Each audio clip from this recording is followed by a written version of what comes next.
दोस्तों, आप सभी का हिंदुस्तान के डायरेक्ट सेलिंग के इस महा इंटरव्यू में मैं बहुत बहुत स्वागत करता हूं। दोस्तों, मैं Mahipal Singh, crown diamond of sleepless wellness, आज आप सभी का इस इंटरव्यू में स्वागत भी कर रहा हूं और आपको यकीन भी दिला रहा हूं कि आज आपने जिंदगी का सबसे इंपॉर्टेंट वक्त 1 घंटे का इस इंटरव्यू के लिए निकाला है। आप यकीन मानिए, आप जो अभी आए हैं, 1 घंटे बाद जब आप इस इंटरव्यू से फ्री होंगे, आपके विचार, आपकी सोच, आपके विजन 100% बदल चुके होंगे। आज मैं आपको एक ऐसा मंत्र दिलवाने वाला हूं कि लोग कैसे कामयाब होते हैं, कौन कौन से ऐसे डाउट्स हैं जिनकी वजह से लोग सक्सेस नहीं होते हैं, कामयाब नहीं हो पाते हैं। दोस्तों, मुझे मालूम है आपका वक्त बहुत कीमती है, लेकिन इससे भी ज्यादा इंपॉर्टेंट बात मैं आपको यह बताना चाहता हूं कि इससे भी ज्यादा इंपॉर्टेंट इस इंटरव्यू को आपको सुनने के बाद आपको ऐसा लगेगा आपके वक्त से भी ज्यादा कीमती आज का आपका 1 घंटा आपकी जिंदगी में, लाइफ में हमेशा रहेगा। ये यादगार 1 घंटा रहेगा। दोस्तों, पिछले 7 दिन से हम लोग प्रमोशन कर रहे थे। आप सारे लोग बेसब्री से संडे का 11 बजे का इंतजार कर रहे थे। सारे एसलीपीएस फाइटर ही नहीं, पूरे हिंदुस्तान के डायरेक्ट सेलिंग के जितने भी लीडर्स हैं, आज उन सब लोगों के लिए एक सुनहरा दिन है। क्योंकि दोस्तों, हमारी तमाम कोशिशों के बाद, बहुत ज्यादा रिक्वेस्ट के बाद, आज मैं आपके सामने किसी शख्स को नहीं, एक ऐसी शख्सियत को इन्वाइट करने जा रहा हूं, आमंत्रित करने जा रहा हूं। मैं जानता हूं कि उनका टाइम, आप भी जानते हैं कि बहुत कीमती है, बहुत मुश्किल से उनका टाइम निकलता है, शेड्यूल बहुत बिजी है, लेकिन फिर भी वो हम लोगों से इतना प्यार करते हैं कि उन्होंने इस बिजी शेड्यूल में भी हमें टाइम देने का डिसीजन लिया, हमारी मांग को सुना और आप सभी की और मेरी भी रिक्वेस्ट पे उन्होंने हमारा इनविटेशन स्वीकार करा।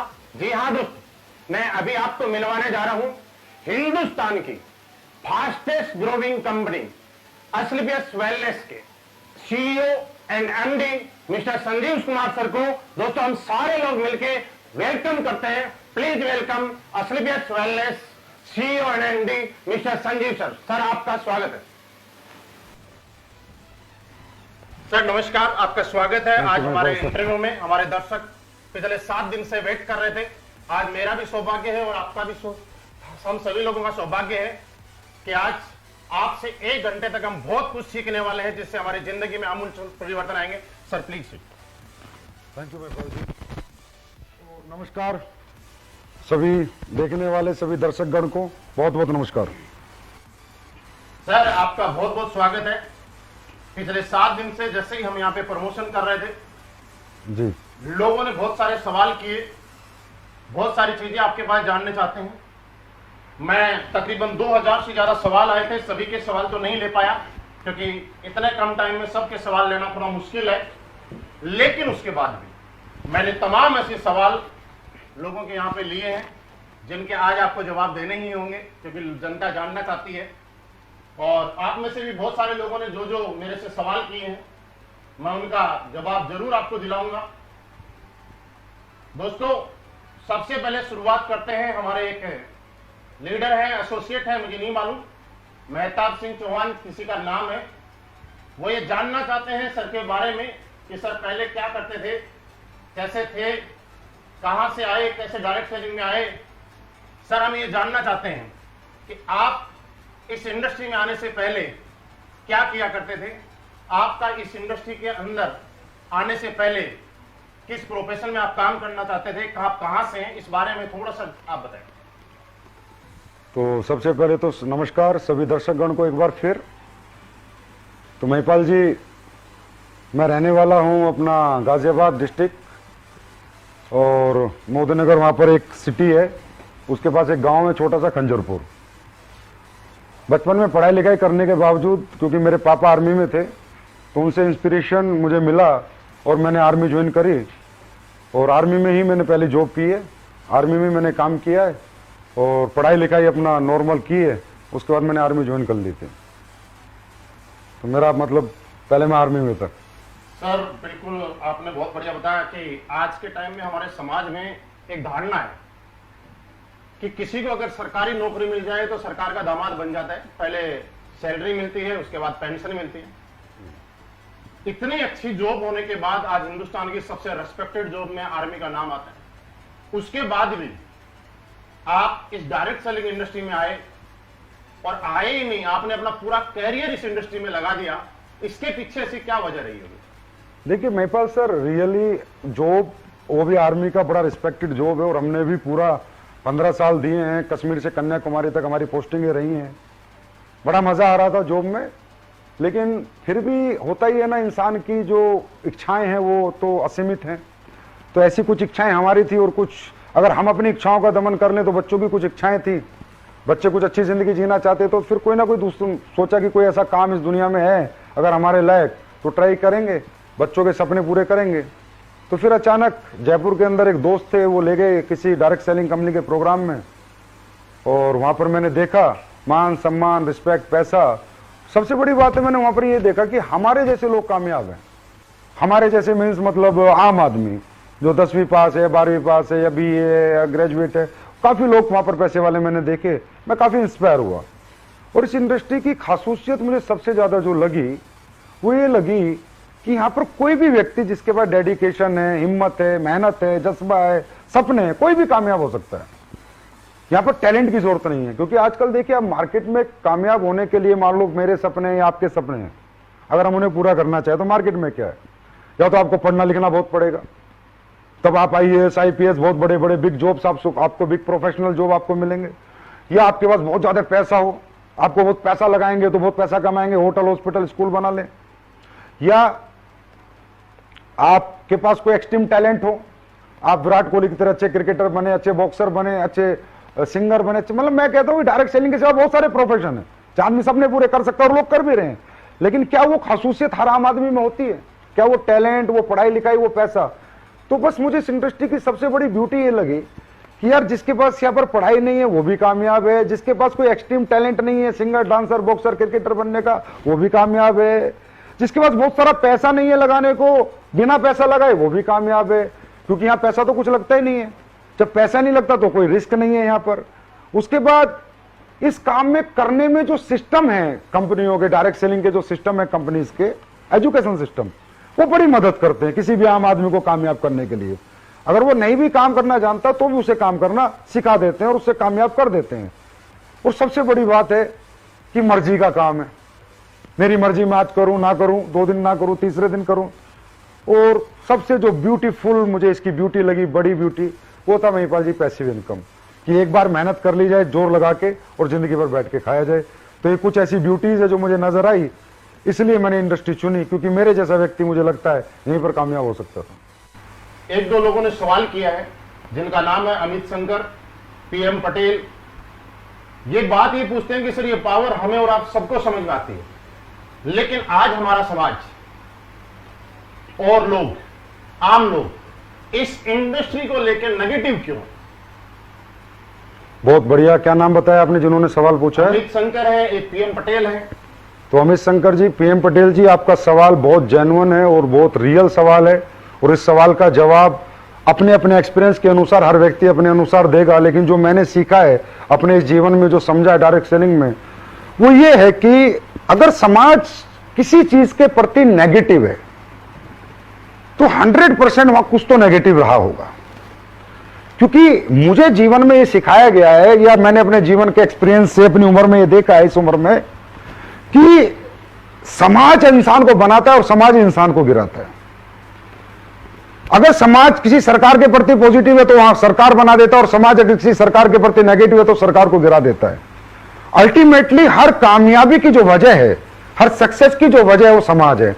समाज चाहे तो कोई स्कूल चला देता है, समाज चाहे तो फ्लॉप कर देता है, समाज चाहे तो किसी फिल्म को हिट कर देता है, समाज चाहे तो फ्लॉप कर देता है। इसका मतलब सब कुछ तो समाज ही है।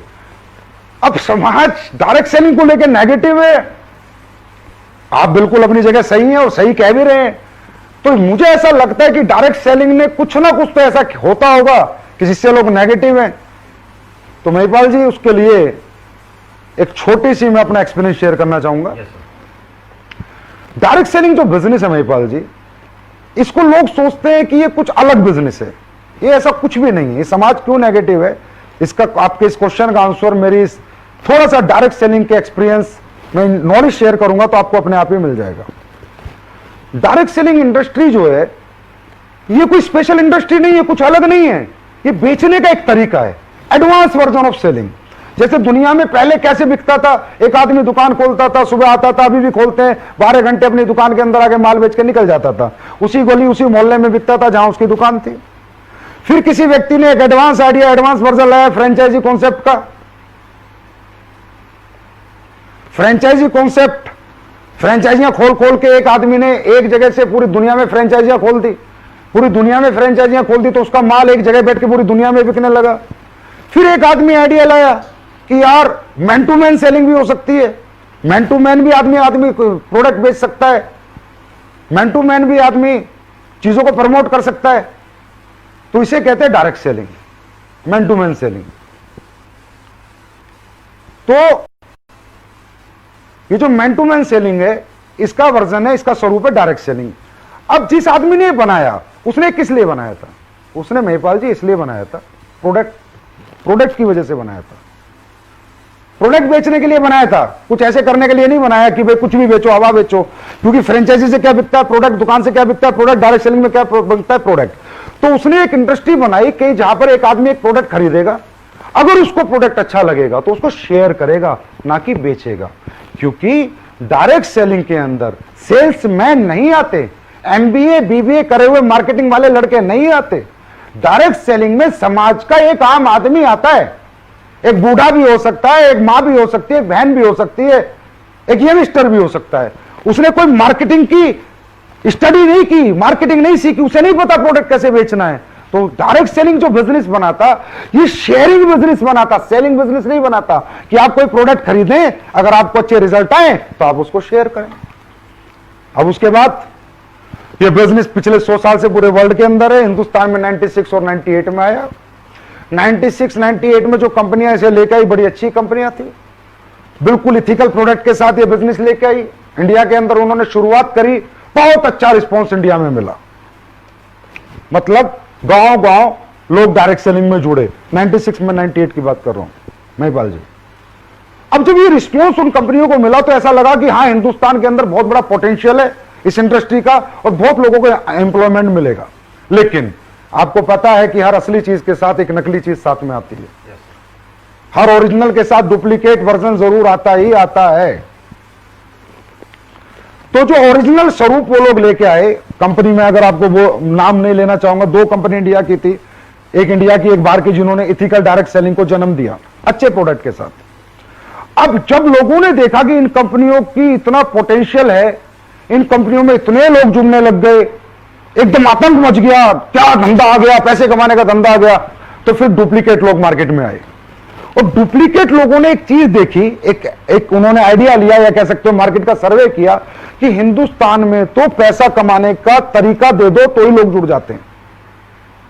तो उन लोगों ने क्या किया, उन लोगों ने कुछ कंपनियों से सीखा। जैसे एक बाहर की एक कंपनी आई थी, गद्दा बेचती थी, 80,000 का गद्दा 2001-2 में। तो हमारे इंडिया के लोगों ने कहा, जो इंडिया के जो डायरेक्टर बने, बाद में कंपनियां बनी, कि यार 80,000 का गद्दा बिक जाता है 2001 में, उस मंदे जमाने में, तो इसका मतलब हिंदुस्तान में लोग कुछ भी खरीद सकते हैं। क्योंकि हिंदुस्तान की एक मजबूरी है, हिंदुस्तान में अनएम्प्लॉयमेंट बहुत है, एक बात, और हिंदुस्तान इमोशनल कंट्री है, यहां रिलेशन बिकते हैं, रिश्ते बिकते हैं, प्रोडक्ट नहीं बिकते। तो उन लोगों ने क्या किया, जो इथिकल डायरेक्ट सेलिंग शुरू हुई थी, अच्छे प्रोडक्ट बेच के अच्छे पैसे कमाने की शेयरिंग इंडस्ट्री जो शुरू हुई थी, उन्होंने उसको साइड हटाया और कुछ भी हवा ले आए। कोई ऑनलाइन कंप्यूटर एजुकेशन ले आया, कोई वेब स्पेस ले आया, कोई गद्दे ले आया, कोई कपड़े ले आया, ऐसे ऐसे प्रोडक्ट लेके आए जो किसी के काम के नहीं थे। और फिर उन्होंने लोगों के इमोशंस और रिलेशन की ताकत से उन्हें बेचा और कंपनियों ने पैसा बनाया, लीडरों ने भी पैसा बनाया। लेकिन वो पैसा कंपनियों लीडर बनाते गए, पर समाज का एक बहुत बड़े वर्ग को नेगेटिव करते गए। कैसे? फॉर एग्जाम्पल, आपने किसी ऐसी कंपनी में जुड़ गए जिसके product no need, no use, no worth के हैं, ना आपके काम के हैं, ना आपकी जरूरत के हैं। और कोई व्यक्ति आपको एक लालच देता है कि 2 बनाओगे तो इतने मिलेंगे, 4 बनाओगे तो इतने मिलेंगे, और आपने पैसे दे दिए। इस तरह 100 लोगों ने पैसे दे दिए। सर, दुनिया की कोई भी डायरेक्ट सेलिंग कंपनी में अगर 100 लोग जुड़ते हैं महिपाल जी, तो काम 10 ही करते हैं। चाहे हमारी कंपनी में जुड़े चाहे एमबीए में जुड़े, चाहे मोदी केयर में जुड़े, चाहे वेस्टीज में जुड़े, जितनी भी कंपनियों में जुड़े, काम 10 ही लोग करते हैं, 90 लोग सिर्फ प्रोडक्ट के यूजर होते हैं। तो जब उन कंपनियों ने जिन्होंने सिर्फ हवा बेचने का धंधा बनाया, लोगों के रिश्ते बेचकर पैसे कमाने की सोच बनाई, रिलेशन के साथ खेला, इमोशन के साथ खेला, उन कंपनियों के प्रोडक्ट जब 100 लोगों को बेचे गए, तो जो 90 लोग थे ना, जिन्होंने एक्साइटमेंट में खरीद लिए, और जब वो प्रोडक्ट उनके काम पे नहीं आया ना, तो उन्होंने टांड पे फेंक दिया और फिर गाली देनी शुरू करी उस व्यक्ति को जिसने उनको वो प्रोडक्ट दिया था। फिर कहना शुरू किया, ये बेकार काम है, ये जोड़ने का काम है, ये कंपनी वाले मूर्ख बनाते हैं, बेवकूफ बनाते हैं। और वो 10 लोग जो हर कंपनी में 100 में से 10 काम करते हैं, उन्होंने झंडे उठा लिए, मालाएं पहनाई, बुके दिए, वो कहते हैं पॉजिटिव इंडस्ट्री, अच्छी इंडस्ट्री है। मतलब हमने 100 लोगों को जोड़ा, 90 को नेगेटिव किया, 10 को पॉजिटिव, 90 को नेगेटिव, 10 को पॉजिटिव। अल्टीमेटली इन कंपनियों की वजह से, जिनके प्रोडक्ट लोगों की जरूरत के नहीं है, जिनके लोगों की नीड के नहीं है, और लोगों को जो लालच देखकर अपने साथ जोड़ लेते हैं, और फिर वो लोग काम तो करते नहीं है और प्रोडक्ट उनके काम का नहीं होता, तो वो जो वर्ग है समाज का, वो बहुत नेगेटिव है इस बात को लेके। तो असली जो नेगेटिविटी है वो यहां से शुरू हुई। मतलब हम ये समझ पा रहे हैं कि डायरेक्ट सेलिंग का जो स्वरूप था वो कुछ और था, लेकिन हिंदुस्तान के लोग इमोशनल हैं, हिंदुस्तान के लोग अपनों पे भरोसा करते हैं। यहाँ पे प्रोडक्ट नहीं बिकते, फेस बिकता है, फेस वैल्यूज बिकती है। उसकी वजह से लोगों ने यहाँ के लोगों को यूज किया, और एक बहुत बड़ा तबका जो नेगेटिव हुआ, उसके पीछे लोग जिम्मेवार नहीं है, कहीं ना कहीं कोई कंपनी जिम्मेवार है। जैसे कि आपने देखा होगा, हिंदुस्तान में धनलक्ष्मी यंत्र, बजरंगबली यंत्र, शनि यंत्र, क्या क्या बिक जाता है। इमोशनल लोग हैं, समझ, बेचारे बहुत सीधे साधे लोग हैं। मामा भांजे के पास गया, भांजा खरीद लेता है, चाचा भतीजे के पास गया, भतीजा खरीद लेता है। वो उसे खरीदता है सर, उसकी विश्वास को, उसके यकीन को खरीदता है, उस रिश्ते को खरीदता है, प्रोडक्ट को नहीं खरीदता। और ये जो कंपनियां हैं जो गलत तरह के प्रोडक्ट लेके आई थी, इन्हें कहते हैं नेगेटिव प्रोडक्ट। अभी नेगेटिव प्रोडक्ट की एक लिस्ट है, जो नेगेटिव प्रोडक्ट लेके आई थी, उन्होंने रिश्तों से खेला, और इस तरह क्या हुआ कि 100 लोग अगर किसी कंपनी में जुड़े तो 90 नेगेटिव है। और सर ये 20 साल से ये काम चल रहा है, तो आप ये मान लीजिए कि समाज क्या, हर एक आदमी किसी ना किसी कंपनी का जला हुआ है। हाँ, ये बात सही है कि डायरेक्ट सेलिंग के बारे में हम लोग किसी को बात करते हैं, तो जब लोगों से बात होती है तो वो लोग बोलते हैं कि दूध का जला छाछ भी फूंक फूंक के पीता है। लेकिन यहाँ तो छाछ के जले हुए बैठे हैं, वो क्या फूंक के पिए। लेकिन आगे मैं बात बढ़ाते हुए आपसे पूछना चाहूंगा, जैसा आप बोल रहे थे कि मार्केट नेगेटिव नहीं था, लोग समाज नेगेटिव नहीं था, कुछ नेगेटिव प्रोडक्ट्स थे जो no need, no worth, no use के थे, जिसकी वजह से मार्केट में नेगेटिविटी आई। तो अगर इतने नेगेटिव प्रोडक्ट हैं तो फिर ऐसी कंपनियां मार्केट में क्यों चल रही है, वजह क्या है? अब ये बहुत अच्छा क्वेश्चन है। मुझसे भी कई लोग बोलते हैं कि सर आप बात करते हो इन कंपनियों के बारे में, इस तरह से बताते हो कि इथिकल डायरेक्ट सेलिंग नहीं करते, लीगल नहीं है। सर ये कंपनियां इसीलिए चल रही है क्योंकि जब तक दुनिया में रिश्ते चलते रहेंगे, बाप बेटे का रिश्ता खत्म नहीं होगा, भाई बहन का रिश्ता खत्म नहीं होगा, मामा भांजे का खत्म नहीं होगा, चाचा भतीजे का खत्म नहीं होगा, वो यकीन, वो विश्वास जब तक बना रहेगा, जब तक ये कंपनियां चलती रहेगी।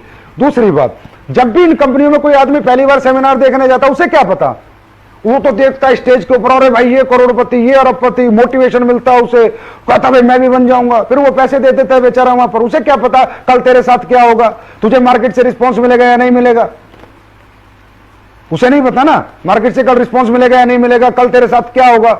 तो वो व्यक्ति वो उनके मोटिवेशन के जंजाल में फंस के वहां पर घुस जाता है, और पहली बार होता है। देखिए सर, मैं एक बात बताना चाहता हूं, और जितने लोग सुन रहे हैं इस बात को बड़ा ध्यान से सुने। जो भूखा आदमी होता है ना, यहां पर कौन आते हैं डायरेक्ट सेलिंग में, कौन आते हैं, middle class, lower middle class, upper middle class, ये सब भूखे होते हैं, इनके पास सपने होते हैं। इन्हें किसी भी कंपनी का पहली बार जिंदगी में जो प्रोग्राम देखते हैं ना, ये उससे इंस्पायर होकर जुड़ जाते हैं। भूखे आदमी को आप कच्ची रोटी दे दो, पकी हुई रोटी दे दो, आधी पकी कच्ची दे दो, बेचारा खा लेता है। लेकिन जब समझदारी आती है तो समझ में आता है कि ये 5-6 साल ये जो तूने मोटिवेशन के चक्कर में निकाले, ये जो इन कंपनियों के चक्कर में निकाले, ये आडंबर में निकाले, फिर बहुत लेट हो जाता है। वो एक कहावत है, when you understand the game of your life you are too old to play. वो 5-6 साल उसके बर्बाद हो जाते हैं। तो ये एक बहुत बड़ा रीजन है कि पहली बार लोग आते हैं और इस मोटिवेशन के जंजाल में फंस के, बाद में जब तक उन्हें बेचारों को समझ आती है तब तक समय उनका बीत चुका होता है। कि पहले आप असलीपियस वेलनेस से पहले किसी कंपनी में काम किया करते थे, मतलब डायरेक्ट सेलिंग किया करते थे, उसके बाद आपके मन में असलीपियस वेलनेस खोलने का विचार आया, कहीं इसके पीछे भी कोई ऐसी वजह तो नहीं रही कि आपका मन में भी पैसे बनाने का मकसद हो या लालच कहीं आपके मन में जाग गया हो, तो उसकी वजह से आपने डायरेक्ट सेलिंग को छोड़कर कंपनी खोलने का डिसीजन ले लिया? इसमें ना महिपाल जी एक सवाल मेरे पास भी आया था।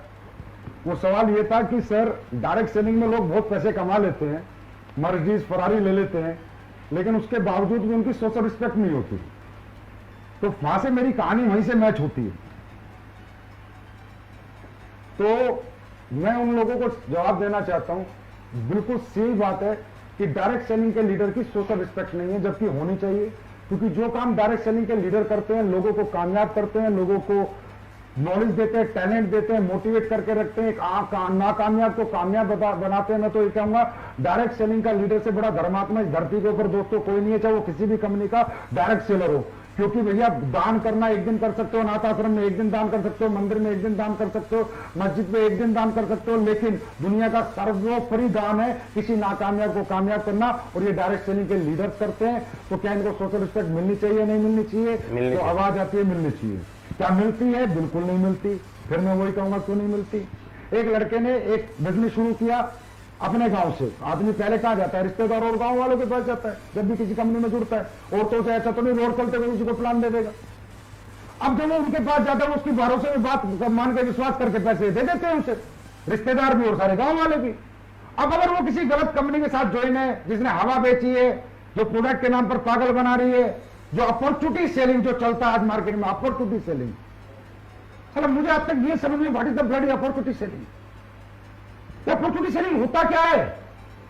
ये हवा कहां बिकती है? अगर ये हवा बिकती तो Reliance, Ambani, Tata, Birla, Apple, Samsung, LG ये क्यों नहीं बेच रहे? ये क्यों 24 घंटे प्रोडक्ट की R&D पे लगे रहते हैं? क्यों प्रोडक्ट पे फोकस करते हैं? रोज एडवांस वर्जन ऑफ प्रोडक्ट बनाते हैं, दिन रात मेहनत करते हैं, इतनी हजारों लाखों फैक्ट्रियां लगाते हैं।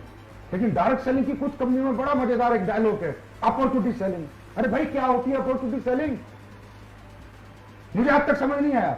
तो वो अपॉर्चुनिटी सेलिंग वाली कंपनियों में जो बच्चा फंस जाता है, फिर वो अपने गांव को जोड़ देता है, अपने रिश्तेदारों को जोड़ देता है, वो 100 लोगों को जोड़ता है महिपाल जी, वो 10 लोग काम करते हैं, 90 लोग नेगेटिव हो जाते हैं। अब जब वो बच्चा BMW फरारी लेके आता है और अपने मामा के घर के आगे से निकलता है ना, तो सगा मामा बोलता है भांजे नहीं मिला था लूटने के लिए। सगी बुआ बोलती है भतीजे मुझे 15,000 डुबो के, 20,000 डुबो के, 10,000 डुबो के, 500 रुपए कमा के, 1,000 रुपए कमा के तूने मेरा नुकसान करना था। ये गाड़ी है ना, तूने मेहनत से नहीं ली, लोगों को लूट कर लिए। और रियली वो कंपनियां उनके प्रोडक्ट जो इस तरह के बेचती हैं, वो रियली लोगों के रिश्तों से खिलवाड़ करके लोगों को लूट रही है। अब ये बताइए, जब साला रिश्तेदार ही हमारे खिलाफ हो गए, जब हमारे गांव के हमारे खिलाफ हो गए, तो भाई साहब सोशल रिस्पेक्ट करेगा कौन? इसका एक ही कारण है, हवा बेचना, अपॉर्चुनिटी सेलिंग। जो भी लोग अपॉर्चुनिटी सेलिंग करेंगे उनको कभी मार्केट में सोशल रिस्पेक्ट ना मिलती थी ना मिलेगी, ये मैं गारंटी देता हूं। और जो लोग ईमानदारी से अच्छे प्रोडक्ट बेच रहे हैं, जिनके प्रोडक्ट में रिजल्ट है, प्रोडक्ट गरीब आदमी के काम आ रहे हैं, गरीब आदमी रो नहीं रहा पैसे देके, पैसे लगा के उसकी आत्मा उसे बद्दुआ नहीं दे रही, उसकी आत्मा दुआ दे रही है, उनकी मैं बताता हूं महिपाल जी, इतिहास रचा है स्लीपियस वेलनेस के फाइटर्स ने, लीडर्स ने।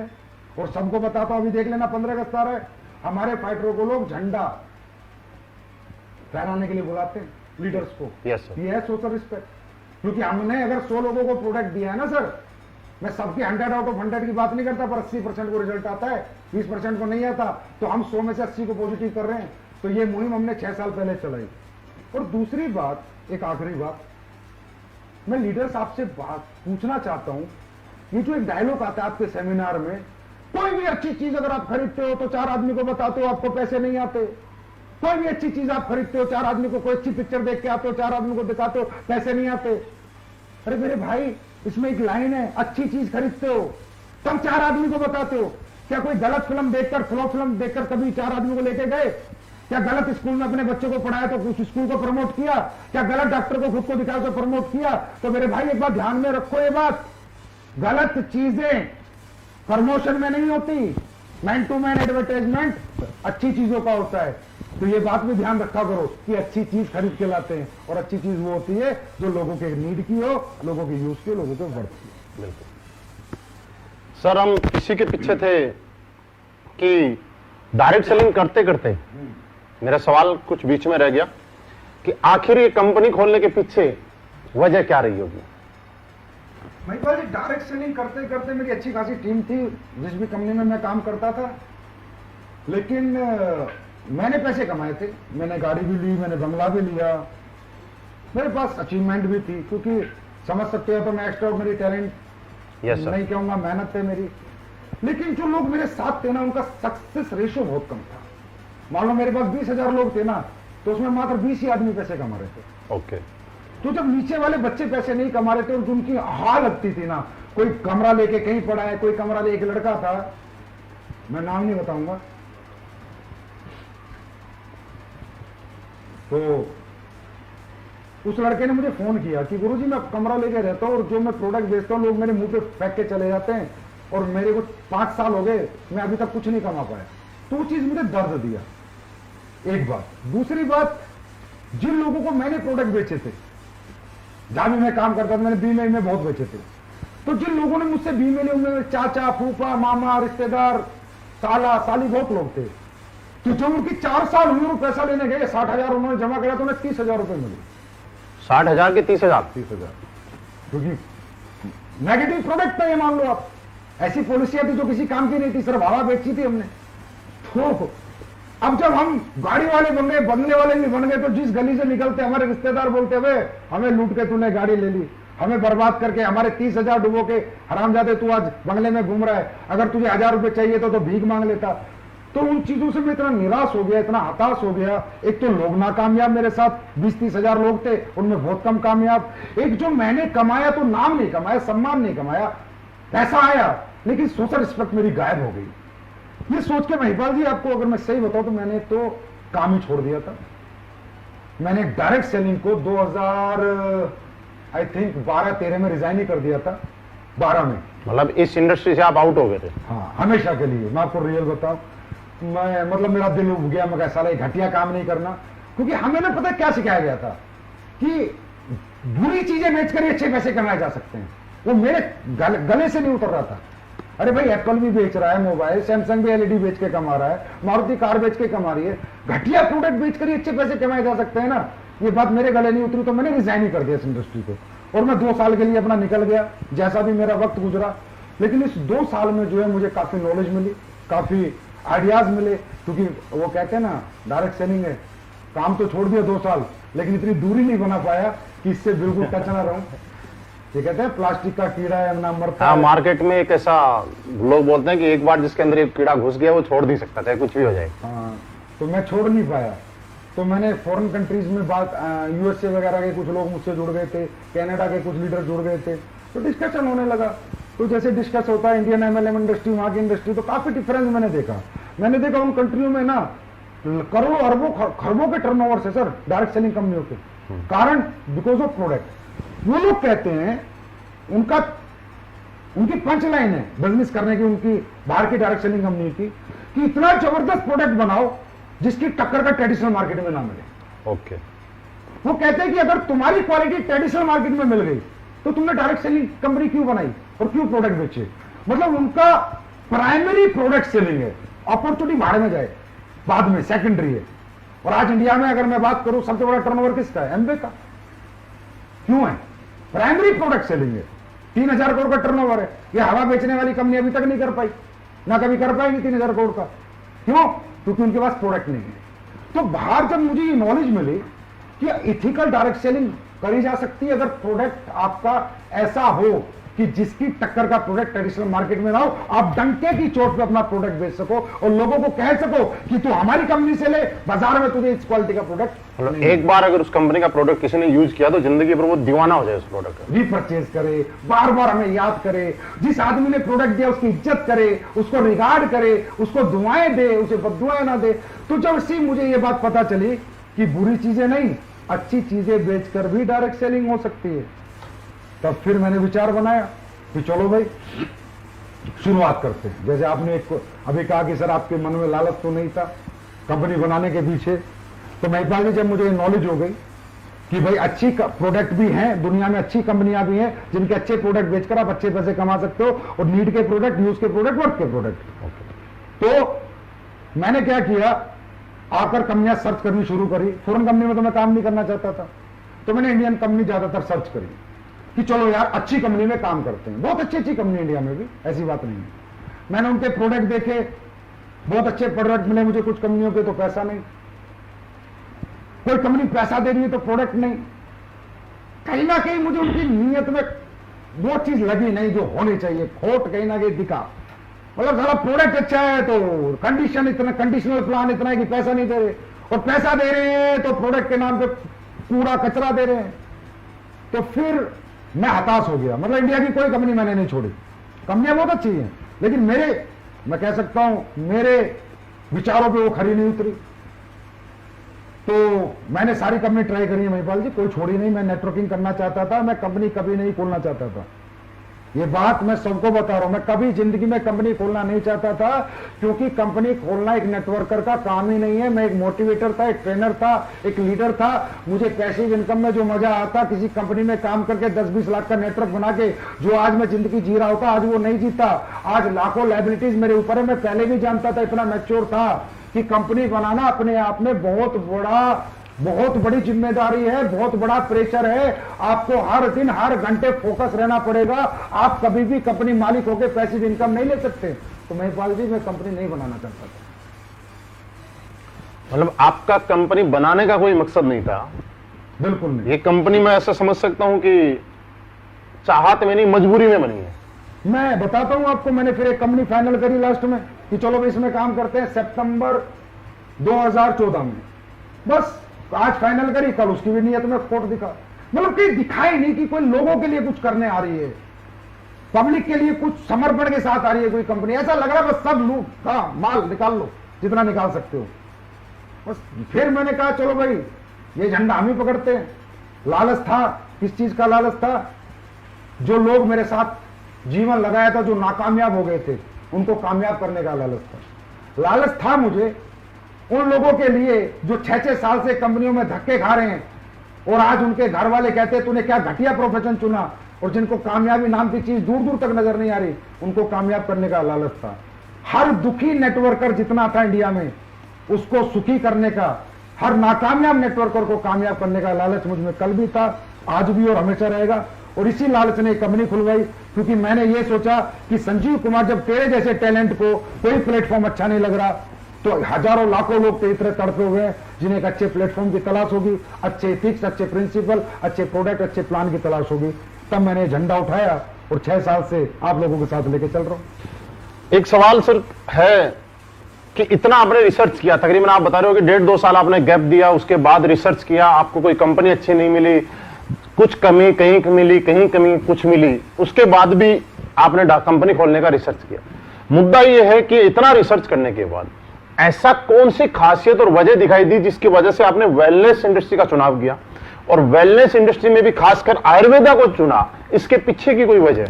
इसके पीछे की वजह यह है कि जब मैं रिसर्च कर रहा था, 2 साल का जो मेरा गैप था, और जो मैंने कहा यूएसए वगैरह, कनाडा वगैरह, जापान वगैरह, जिन भी लोगों से, लीडरों से मैं टच में था, तो जब मैं उनसे बात करता भाई तुम्हारे यहाँ सबसे टॉप में कौन सी कंपनी है, तो कहते sir wellness company, wellness industry. क्योंकि वेलनेस इंडस्ट्री आने वाले समय की $1 ट्रिलियन इंडस्ट्री है, because of life style disease. आज लाइफ स्टाइल डिजीज आप देख रहे हो, बोलबाला है उनका, शुगर, बीपी, हार्ट अटैक, ये सब चीजें। तो ये लाइफ स्टाइल डिजीज है, इसका सोल्यूशन किसके पास है? ओनली वेलनेस इंडस्ट्री के पास है, और किसी के पास इसका सोल्यूशन नहीं है। अब वेलनेस में मैंने आयुर्वेदा को क्यों चुना? क्योंकि वेलनेस में आज हमारे पास फूड सप्लीमेंट भी है, आयुर्वेदा नहीं अभी लेके आए हम, लेकिन मैंने आयुर्वेदा को प्रेफरेंस क्यों दिया? क्योंकि 5000 साल पुराना इतिहास हमारा बताता है कि हमारा आयुर्वेद कितना पावरफुल है। बड़ी से बड़ी लाइलाज बीमारी भी आयुर्वेद ठीक करता है। और अब ये कोरोना काल में भी बताना पड़ेगा मुझे, अब तो दुनिया मान रही है कि आयुर्वेद जो कर सकता है वो कोई नहीं कर सकता। तो मैंने आयुर्वेद को इसलिए चुना क्योंकि मैं ऐसा प्रोडक्ट देना चाहता था जिसमें नीड हो, जो जरूरत का हो, जिसमें लोगों को वर्थ हो, और जिस प्रोडक्ट को लेके लोग बद्दुआ ना दें। मैं कह रहा हूं दुआ ना दे, हमें कोई बद्दुआ भी ना दे, मुद्दा ये था। दूसरी बात, हमारा प्रोडक्ट अगर कोई आदमी लेता है ना सर, तो ऐसे नहीं लेके रख लेता लाओ लाओ लाओ, वो पक्का बॉडी डिटॉक्सिफाई करने के लिए लेगा, या उसके घर में कोई परेशानी होगी उसको ठीक करने के लिए लेगा। कहने का मतलब हम चिपकाते नहीं है, हम जरूरत पैदा नहीं करते, लोगों को जरूरत होती है, वो प्रोडक्ट हम देते हैं। तो आयुर्वेद जो कर सकता है, जो चमत्कार, वो आप हमारे YouTube पे जाके हमारे टेस्टिमोनियल देख सकते हैं कि मैंने आयुर्वेद चुना तो आज उसने क्या चमत्कार किए, क्या रिजल्ट दिए। और आयुर्वेद को कल तक तो मैं चिल्ला चिल्ला के बोलता था सर, आज तो पूरा वर्ल्ड बोल रहा है। सर ये आगे सवाल है, एक मुकेश कुमार भी है, एक राजेंद्र कुमार जी ये पूछना चाह रहे हैं कि ये प्रोडक्ट का हम जिनको भी देते हैं वहां से हमें बहुत ज्यादा दुआएं मिलती हैं और लोगों के घर में जब जाते हैं तब लोग भगवान की तरह पूछते हैं, जैसा कि आज तक किसी डायरेक्ट सेलिंग इंडस्ट्री के अंदर किसी डायरेक्ट सेलिंग को पूछा नहीं गया इनका। लेकिन सवाल ये बोल रहे हैं कि एक सवाल आ रहा है कि प्रोडक्ट बहुत अच्छे हैं, कहीं ऐसा तो नहीं है कंपनी शुरू में ग्रोथ करने के लिए प्रोडक्ट अच्छे दे और जब थोड़े दिन के बाद में कंपनी बड़ी हो जाए उसके बाद उसके रिजल्ट कम कर दे। मीन्स सवाल ये है कि क्या गारंटी है कि जिंदगी भर ऐसे ही रिजल्ट रहे। 9 नवंबर 2014 को शुरुआत हुई थी। शुरुआत तब हुई थी, आज तो 6 साल हो चुके हैं। 6 साल से आज तक प्रोडक्ट क्वालिटी डाउन नहीं हुई। देखिए सर, जिस कंपनी का बेसिक प्रोडक्ट हो, जिसका बेसिक क्वालिटी हो, अगर प्रोडक्ट में मैं कल कॉम्प्रोमाइज करता हूं, क्वालिटी कॉम्प्रोमाइज करता हूं, और जिसने भी आज तक किया है उसका ग्राफ ऊपर नहीं गया, उसका ग्राफ नीचे गया है।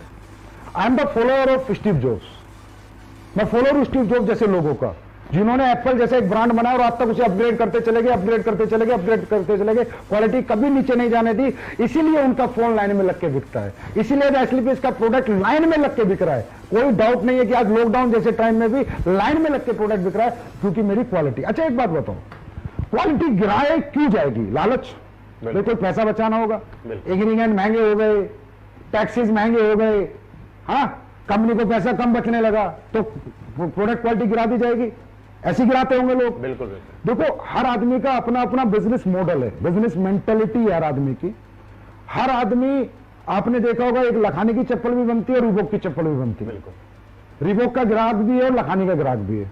तो मेरे प्रोडक्ट की जो क्वालिटी है वो मैं इसलिए मेंटेन करता हूं हमेशा, क्योंकि मुझे पता है मुझे आज जो भी कुछ बनाया है एसलीपीएस आज जहां भी पहुंचे क्वालिटी के साथ पहुंची।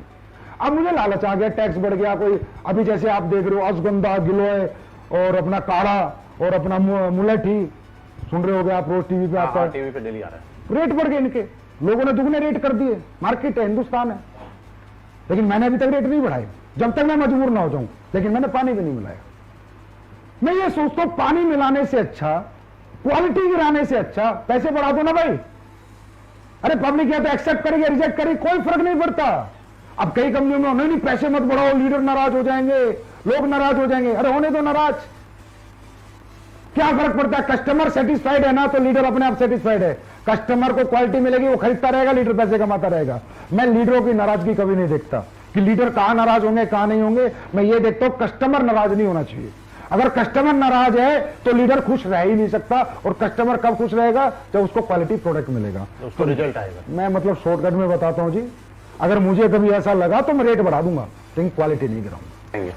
सर एक लक्ष्मण ढूकिया जी हैं जो सवाल पूछते हैं कि सर जब मार्केट में जाते हैं तो बार बार एक चीज आती है और कुछ दूसरी कंपनी के लोग भी उनको ये बोलते हैं कि सर एसलीपीएस वेलनेस के प्रोडक्ट महंगे बहुत हैं, इतने महंगे क्यों हैं? भाई देखो, ये सवाल मेरे सामने भी बहुत आता है। अब इसका जवाब मैं ऐसे कैसे दूं कि भाई प्रोडक्ट महंगे किए गए हैं, मैंने किए हुए हैं? नहीं, ऐसा नहीं है। इसको ध्यान से समझना, मैं सभी जितने भी लोग सुन रहे हैं ध्यान से समझिए। प्रोडक्ट हमारा महंगा है 100% मैं मानता हूं, लेकिन इसके पीछे कुछ लॉजिक फैक्टर्स हैं, कारण है इसके पीछे।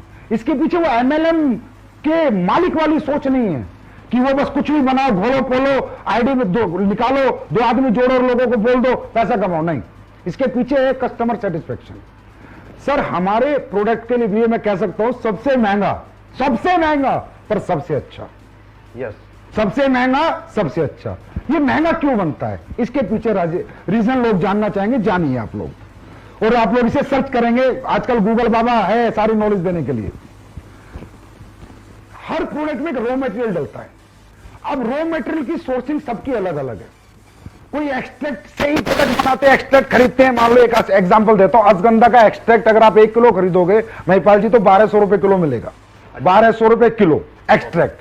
रेशो मिलेगा 4:1, मतलब 4 केजी अश्वगंधा का 1 केजी एक्सट्रैक्ट है, 1 किलो एक्सट्रैक्ट है, और वो आपको कह रहा है जी 1200 रुपए में। और अगर आप अश्वगंधा को जड़ से खरीद के लाओगे तो रेट है 700 रुपए। अच्छा, 700 जड़ का।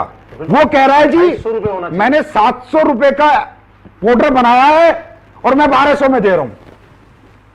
2800 रुपए का 4 किलो का 700 × 4 किलो 2800, और मैं 1200 कैसे दे रहा भाई? या तो बैंगन की जड़ मिला रहा है, या उल्टी सीधी चीजें मिला रहा है, भूसा मिला रहा है और रसगंधा का पाउडर दे रहा है। अब जो कंपनियां प्रोडक्ट बनाती है उन्हें मजा आ रहा है, उन्हें 1200 रुपए किलो का रसगंधा मिलता है, डीएम वाटर मिलता है, बनाती हैं, प्रोसेसिंग करती है, बोतल भरती है, भेज देती है बाजार में। अश्वगंधा है नहीं, उसका नाम है। नहीं, रसगंधा है पर बहुत नाम आधी मात्रा में, आधी से भी कम मात्रा में मिलावटी। एक्सट्रैक्ट। हम लोग एक्सट्रैक्ट यूज नहीं करते। ओके। सबसे पहले हमारा प्रोडक्ट इसलिए महंगा होता है, कोई भी व्यक्ति हमारे फैक्ट्री में जाए, जयपुर में फैक्ट्री है, जाके देखे, हम एक्सट्रैक्ट यूज नहीं करते, हम रो हब्स यूज करते हैं। अब रो हब्स जो लोगों को 1200 में मिल रही है, जितनी भी कंपनी काम कर रही है सबको 1200 में मिल रही है, मुझे 2800 में मिल रही है। मेरा आंवला है, मेरा आंवला मध्य प्रदेश जंगलात से आता है। जंगली आंवला मैं यूज करता हूं। मैं ये आंवला जो आपका बाजार में बिकता है यूज नहीं करता, मैं जंगली आंवला यूज करता हूं। बाजार का आंवला 100 रुपए किलो है तो जंगली आंवला 400 रुपए किलो है। जिनसिंग है, जिनसिंग आप फैक्ट्री में किसी को भी भेजिए, अचानक भेजिए, अकस्मात भेजिए, किसी को भी बोला जाके निरीक्षण कर छापा मारे स्लीपेज की फैक्ट्री पे। एक कोरिया की जिनसिंग है जो 2500 रुपए किलो आती है, एक चाइना की जिनसिंग है, एक एग्जाम्पल है रेट का, 1000 रुपए किलो आती है। हम कोरिया की जिनसिंग यूज करते हैं। लेकिन दोनों है जिनसिंग, दोनों जिनसिंग है। स्पेरुलिना है, हमारा ओरिजिनल स्पेरुलिना, चाइना का स्पेरुलिना जो आता है ना सर, 1000 रुपए किलो है, हम यूज करेंगे वो 5000 रुपए किलो के। एक एग्जांपल से बता रहा हूं, हमारा raw material quality upper level का है और रो है, रो हब्स यूज करते हैं। उन हब्स को हम उबालते हैं, फिर जड़ से लेके पूरा फल तक उसका काढ़ा निकालते हैं, फिर प्रोसेसिंग करते हैं, तब हम चीज बनाते हैं। तो प्रोसेसिंग, रॉ मटेरियल क्वालिटी, ये सबसे ज्यादा इफेक्ट होती है। एक एग्जांपल देता हूं, सब लोग सुनो, कोई एमडी इतना सच नहीं बोलेगा। तुलसी बाजार में आप किसी भी कंपनी से बनवाओ, तुलसी 20-25 रुपए में बना के दे देगा विद बोतल पैक। मेरी तुलसी का बिल, कोई भी आके मेरे पास आके देखे, मेरा बिल, मेरी जो कॉस्टिंग शीट है फैक्ट्री की, हमारी 75 रुपीज है। 75 रुपीज हमारी मैन्युफैक्चरिंग कॉस्ट है तुलसी की, तो मैं 308 में बेच रहा हूं।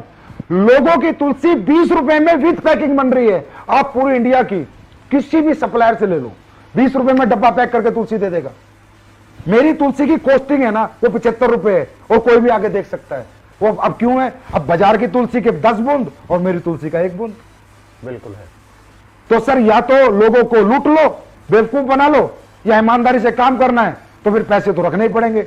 अब 75 की तुलसी और 25 की तुलसी में 5 गुना का फर्क हो गया महिपाल जी, 3 गुना का। तो मैं सर्वाइव कैसे कर जाऊं उस रेट पे बेच के? अगर आप चाहते हो उस रेट पे बेचूं तो मुझे कचरा बनाना पड़ेगा, मुझे पानी मिलाना पड़ेगा, घटिया प्रोडक्ट बनाने पड़ेंगे, वो मैं मरते दम तक नहीं बना सकता। तो सबसे महंगा सबसे अच्छा। सर आपने बहुत बढ़िया बताया। मुझे नहीं लगता कि आज हिंदुस्तान में क्या, पूरी दुनिया के अंदर किसी कंपनी का मालिक, किसी कंपनी का एमडी इतना खुल के मतलब सारी अंदर की बातें किसी को बता दे, ये लाजवाब है सर अपने आप में। और दूसरा आपने जो एक प्रोसेस बताया कि हम हब्स यूज करते हैं, रॉ मटेरियल, पूरी रो एक्सट्रैक्ट पाउडर नाम की कोई चीज बाजार से नहीं खरीदते। ये एक बहुत बड़ा राज है असली वेलनेस के प्रोडक्ट का रिजल्ट देने का। अरे महिपाल जी 500 रुपए का प्रोडक्ट भी महंगा है अगर काम का नहीं है तो। अब हमारा पेस्ट 199 का, दुनिया 50-50 रुपए में लेके आ गई। अब 50 रुपए में तू रेत मिला के पेस्ट बेच रहा है, क्या मतलब है उसका? कोई काम तो करे दांतों के लिए। वो 50 भी बेकार है ना, 500 रुपए भी बेकार है सर अगर काम करनी। देखो पैसा पैसा ही होता है। अगर उसके यूज में आ गया तो पैसा वसूल हो गया, अगर यूज नहीं आया तो कम पैसा भी बेकार है। सर किसी के घुटने का दर्द है, 15,000 रुपए में ठीक हो गया, 1.5 लाख की बजाय, प्रोडक्ट महंगा रहा सस्ता रहा, ये बताओ। किसी का हार्ट का ब्लॉकेज खुल गया, 20,000 रुपए के हमारे प्रोडक्ट लेके, प्रोडक्ट महंगा रहा सस्ता रहा, बहुत सस्ता रहा। किसी का 90% लीवर खत्म है, वो हमारे प्रोडक्ट से लीवोडॉग से ठीक हो गया, प्रोडक्ट महंगा रहा सस्ता रहा। अगर देखा जाए तो दुनिया का सबसे सस्ता प्रोडक्ट है ना वो एस्लीपियस के पास है, जो लाखों का काम मात्र चंद रुपयों में लोगों का हो जाता है। तो दुनिया का सबसे अच्छा और लोगों के लिए सबसे सस्ता प्रोडक्ट अगर मैं कहूं तो एस्लीपियस के पास। सर एक मनीष महिला जी हैं जो ये पूछना चाह रहे हैं कि हम डॉक्टर्स नहीं है ना, हमारे पास डॉक्टरी का कोई लाइसेंस है, क्या बिना लाइसेंस के हम इस प्रोडक्ट को प्रमोट कर सकते हैं? बिल्कुल बेच सकते हो, धुआंधार बेच सकते हो। ओटीसी प्रोडक्ट होते हैं, ओवर टू काउंटर प्रोडक्ट। 2 तरह के होते हैं, प्रिस्क्रिप्शन ड्रग्स होती है, प्रिस्क्रिप्शन मेडिसिन होती है, ओटीसी होती है। जैसे वीको वज्रदंती बाजार में आप खरीदने जाओगे तो उस पर भी सेफ आयुर्वेदिक प्रोप्राइटरी मेडिसिन मिलेगा, जिसे हर परचून का दुकानदार बेच रहा है। अब परचून का दुकानदार डॉक्टर तो नहीं है, च्यवनप्राश आप कंपनियों को लेने जाओगे तो उसमें सेफ आयुर्वेदिक प्रोप्राइटरी मेडिसिन मिलेगा, जिसे हर एक दुकानदार बेच रहा है, हर गली मोहल्ले का दुकानदार बेच रहा है। अब वो डॉक्टर तो नहीं है, ओटीसी कैटेगरी का प्रोडक्ट कोई भी किसी को भी प्रमोट कर सकता है भारत सरकार के कायदे और नियम के अनुसार। हाँ, जो प्रिस्क्रिप्शन ड्रग्स है जैसे वट्टी है, भस्में हैं, उस तरह के बहुत से प्रोडक्ट आयुर्वेद में होते हैं जो हम लोग नहीं बनाते, उन्हें हम कहेंगे क्लासिकल मेडिसिन। क्लासिकल मेडिसिन दोस्तों हम प्रमोट नहीं कर सकते, सेफ आयुर्वेदिक प्रॉपर्टी हम सब प्रमोट कर सकते हैं और पूरी हिंदुस्तान की सारी कंपनियां कर रही हैं, ये सब आपके सामने। मतलब ये प्रोडक्ट हम आराम से किसी ओवर टू काउंटर इसको कहते हैं, ओटीसी प्रोडक्ट जी। सर यहां तक आपका सेशन के बाद एक मेरा सवाल है, और ये सवाल बहुत अच्छा सवाल है। आज एसलीपीएस वेलनेस का फाइटर या मैं भी, हम किसी को भी अपने प्लान के बारे में जब बताते हैं तो सामने वाला ज्वाइन करे या ना करे, किसी को 5 साल का एक्सपीरियंस है, 10 साल का एक्सपीरियंस है, फिर भी एक चीज पे सल्यूट करके जाता है कि उस आदमी को सलाम करते हैं जिस आदमी ने प्लान बनाया है। मतलब लोग बहुत ज्यादा इंप्रेस हैं इस प्लान को, और वो एक चीज बोलते हैं कि ये प्लान नहीं है, ये हिंदुस्तान डायरेक्ट सेलिंग की कंपनियों का निचोड़ का एक प्लान है। मैं ये जानना चाहता हूं इस प्लान का आइडिया आपके दिमाग में कैसे आया? भाई वही बात है, जिसने किया होगा कर्म उसको ही पता होंगे अपने धर्म।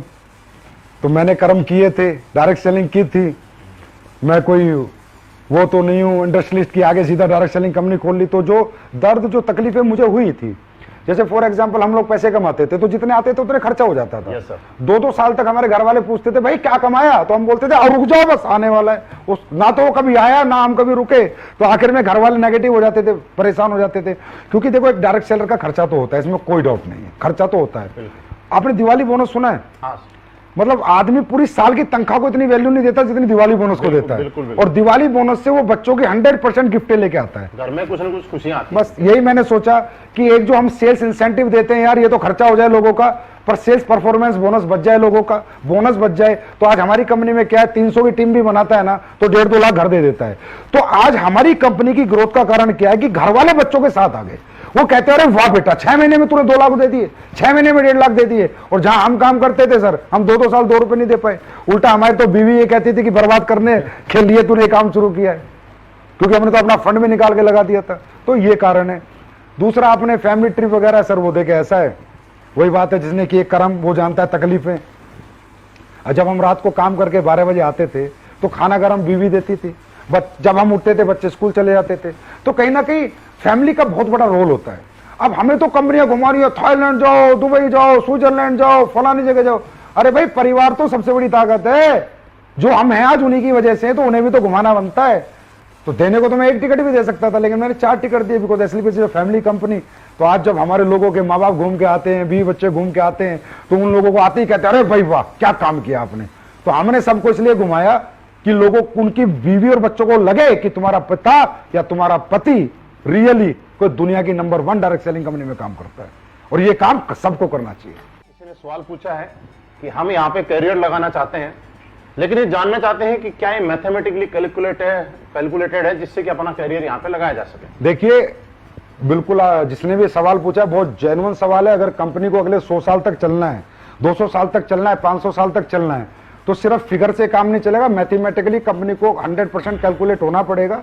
हमारा plan 100% mathematically percentage wise calculated है, और कंज्यूमर अफेयर्स में एक प्लान हमारा जमा है, हो चुका है। और अभी मैं सबके लिए बता दूं, सब लोग सुने कि आने वाले समय में डायरेक्ट सेलिंग गाइडलाइंस के आई थी, अभी रूल आ रहे हैं। रूल मतलब कानून आ रहा है, और कानून में साफ साफ लिखा हुआ है, वो लोग भी सावधान हो जाएं जो इधर उधर चिल्लर पिल्लर कंपनियों में घूम रहे हैं। साफ साफ लिखा है कि मैथमेटिकली कैलकुलेशन आपको रूल्स आने के बाद अपने पेपर्स जमा जब आप कराओगे तो आपको देना पड़ेगा, परसेंटेज वाइज आपको पैसा बांटना पड़ेगा। आप कुछ भी नहीं लिख के दे सकते 1000 रुपए का पेयर दे रहा हूं, 2000 का दे रहा हूं, 5000 यहां मिलेंगे, नहीं, मैथमेटिकली लाना पड़ेगा, क्योंकि ये तो रूल्स में है सर। और हमें आज एसलीपीएस एक ऐसा ब्रांड है जहां जिसकी तरफ सरकार भी इज्जत से देखती है कि हाँ अच्छे लोग अच्छा काम करते हैं, तो हम सरकार के खिलाफ भी काम नहीं कर सकते। तो सीधी सी बात है, सरकार ही मैथमेटिकली मांग रही है तो हमें मैथमेटिकली में आना है। हम आ चुके हैं और हमेशा रहेंगे भी। जिंदगी जीने में उतार चढ़ाव बहुत आते हैं, कभी चढ़ाव भी होता है, कभी उतार भी होता है, लेकिन वजह क्या है कि एसलीपीएस वेलनेस लास्ट 6 साल से एक एक्सपोनेंशियल ग्रोथ पे चल रही है। इसकी वजह कोई आप किस चीज को मानते हैं? इसकी वजह हम आपको मानते हैं नहीं, ये तो सिर्फ आपका बड़प्पन है। इसकी वजह हम जनता को मानते हैं, जनता जनार्दन को मानते जनता हैं, जरूर हाथ है। जोड़ के प्रणाम करते हैं। वो कस्टमर हमारे जो खुश हैं और वो लीडर जो हमारे खुश हैं, और वो प्रोडक्ट हमारे जिन्होंने वो रिजल्ट दिए मार्केट में, जिससे आज ये इज्जत मान सम्मान आपका प्यार मिलता है, और हर दिन हम आगे बढ़ते हैं। मेरे के मतलब रोंगटे खड़े हो रहे हैं बताते हुए कि जब लॉकडाउन शुरू हुआ था, जिस सेल पे हम थे पिछले हफ्ते हमने वो सेल क्रॉस कर दी। अब इसे क्या बताऊं मैं, अब कई बार तो मुझे भी समझ नहीं आता कि ये कैसे हो रहा है। लगता है महाकाल बाबा है, भगवान या अल्लाह खुदा गॉड वाहेगुरु कर रहे हैं और लोग कर रहे हैं। और अचीवर्स टेस्टिमोनियल हैं, उनसे भी ग्रोथ है कि जो लोग बेचारे कहीं कामयाब नहीं हुए थे वो 2-2 साल में कामयाब हो गए, उन्हें देख के भी ग्रोथ है। और प्रोडक्ट के रिजल्ट सबसे बड़ा हमारा ग्रोथ का कारण है, क्योंकि कस्टमर जब दुआ देगा ना सर किसी भी कंपनी को, तो उसके लीडर भी और वो कंपनी भी दोनों फलेंगे और फूलेंगे। कस्टमर की दुआ बहुत जरूरी है। सर एक सवाल है, आज एसलीपीएस वेलनेस में जितने भी अचीवर हैं मैक्सिमम लोग फ्रेशर हैं, और दूसरा बहुत सारे लोग ऐसे हैं जो पहले से किसी न किसी डायरेक्ट सेलिंग इंडस्ट्री में काम किया करते थे, लेकिन वजह क्या है कि एक लंबे टाइम तक एक डायरेक्ट सेलिंग ने दूसरी कंपनी में किसी भी अदर कंपनी में काम करने के बाद वो कामयाबी नहीं ले पाया जिसके कंपेयर 6 महीने के अंदर वो यहाँ पे अपना वजूद बना पाया और एक बहुत बड़ा रिकॉर्ड बना पाया।